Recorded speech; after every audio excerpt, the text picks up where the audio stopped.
लोग नीतीश कुमार के विकास की बात जरूर करते हैं, लोग देश के प्रधानमंत्री के विकास की बात जरूर करते हैं, लेकिन सबसे बड़ा विश्वास उनको नीतीश कुमार पर है। बिहार में तय है कि 25 से 30 फिर से एनडीए के नीतीश। नमस्कार, पॉलिटिक्स में आप सबों का स्वागत है।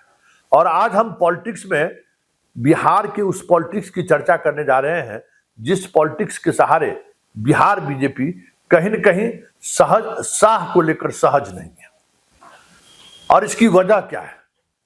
क्योंकि टिकट वितरण के शुरुआती दौर में जिस तरीके से चिराग को एक नेता के रूप में, एक फाइटर के रूप में जिस तरीके से बीजेपी का दिल्ली नेतृत्व पेश करने की कोशिश की, तो जदयू के तरफ जदयू वाले तो बाद में बगावत किए, पहले बीजेपी से ही बगावत के स्वर उठने लगे थे।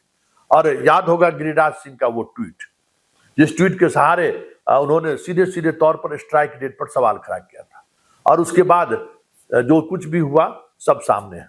भले उसे 29 सीट जरूर मिले, लेकिन वो तमाम ऐसे सीट मिले जिन सीटों को लेकर चिराग अभी भी असहज है।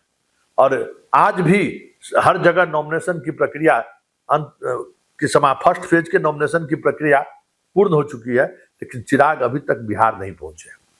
आप समझ सकते हैं कि और ये पूरी साजिश या पूरी रणनीति कहीं न कहीं शाह की ही थी, ताकि नीतीश कुमार को चुनावी मैदान में उतरने से पहले ही एक झटका दिया जाए। क्या रिस्पॉन्स होता है नीतीश कुमार की तरफ से? लेकिन जिस तरीके से बीजेपी के अंदर से ही सवाल खड़े होने लगे, फिर बात जदयू की तरफ से भी होने लगी, तो बैकफुट पर शाह को आना पड़ा। और शाह के वो तमाम फार्मूले, भले सीट 101 रहा हो, लेकिन जो फार्मूला तय किया गया था, जो सीट तय किया गया था, वो सारी सीटें और फार्मूला भी बिहार आते आते उसकी हवा निकल गई। क्या मुख्यमंत्री के चेहरे को लेकर भी कुछ ऐसा ही होने वाला है? कल उन्होंने आज तक के कॉन्क्लेव में जिस तरीके से कहा कि विधायक दल मुख्यमंत्री के चयन करेंगे, उसमें हमारी कोई भूमिका नहीं है।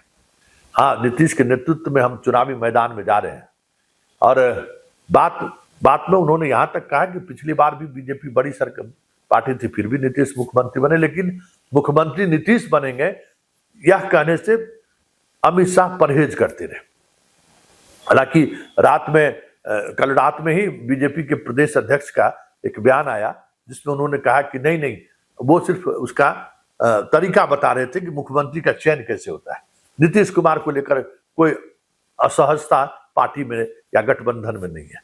पहले आप सुन लीजिए दिलीप जायसवाल अमित शाह के उस बयान के बाद पहली प्रतिक्रिया के तौर पर कह क्या रहे। उन्होंने प्रोसेस बताया, उन्होंने ये नहीं कहा कि सीएम कौन होगा, ये नहीं, वो पूछा गया कि सीएम का क्या कैसे, तो उन्होंने कहा सीएम का ये प्रोसेस होता है कि लोग बैठ करके और फिर उस विधायक दल का नेता चुनते हैं। लेकिन उन्होंने ये भी स्पष्ट तौर पर कहा कि नीतीश जी के नेतृत्व में हम चुनाव लड़ रहे हैं। सुन लिए, मतलब उस बात को थोड़ा मतलब सहजता के साथ दोनों बात कहते हुए अभी फिलहाल विवाद से बचते दिखे।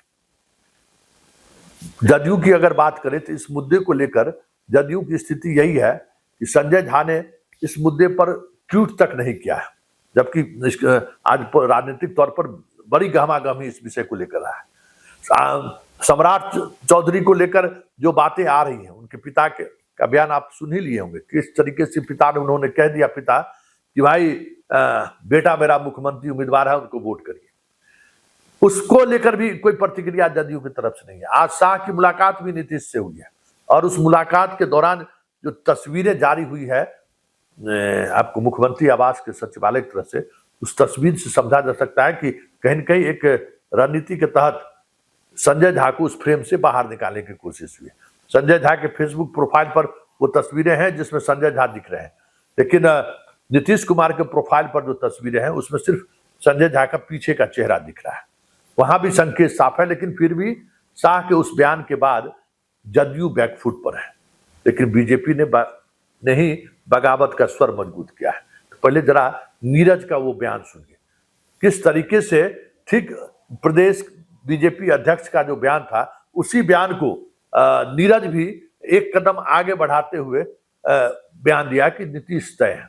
लेकिन शाह के उस बयान को लेकर सामूहिक तौर पर या सांकेतिक तौर पर भी आवाज उठाते हुए नहीं दिखा देते। जरा सुन लीजिए क्या कह रहे हैं नीरज। बिहार में तय है कि 25 से 30 फिर से एनडीए के नीतीश। लेकिन इससे इतर, नीरज के बयान से इतर, रूढ़ी ने मंच पर जो बातें अमित शाह की उपस्थिति में नीतीश को लेकर कहा है, कह सकते हैं कि चिराग को लेकर जो असहजता गिरिराज सिंह ने व्यक्त किया था, ठीक उसी तरीके की असहजता रूढ़ी ने भी व्यक्त कर एक खुली चुनौती शाह को दिया है। जरा वो भी एक बार फिर से कार्यक्रम की शुरुआत में आपने सुना ही था, एक बार फिर से सुन लीजिए कि रूढ़ी क्या कह रहे हैं। लोग नीतीश कुमार के विकास की बात जरूर करते हैं, लोग देश के प्रधानमंत्री के विकास की बात जरूर करते हैं, लेकिन सबसे बड़ा विश्वास उनको नीतीश कुमार पर है।